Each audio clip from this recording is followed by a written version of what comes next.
Zeev, we have a lot of questions. Let's get to it, Go. question by question. And Dr. Brian, thoughts on sinus bump? Not important, just want to know what you think. What's your thoughts on sinus bumps, Zeev? First off, what is a sinus bump and what's your thoughts on it? A bump, I don't know. When I think about a bump, it feels aggressive, like bumping. So when doctors say a sinus bump, they usually refer to just placing the implant kind of in the sinus and just bumping the sinus. To me, you don't have to do this. You have to do a sinus lift. A bump can happen inadvertently if you place your implant too deep, but I just showed you the blueprint and there were about 7 or 8 steps for a crestal sinus lift. So don't think bump.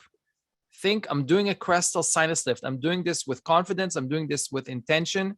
Here's another thing, Rashad and Brian, who asked the question. When you think about a bump, a lot of dentists are like, I'm not charging for it. It's not, it's just, that's what happened in the procedure. You know what? A sinus lift, and that's part of the implant opportunity, is a charged procedure and a hefty fee. It's not inexpensive to do sinus lifting. So don't give it away.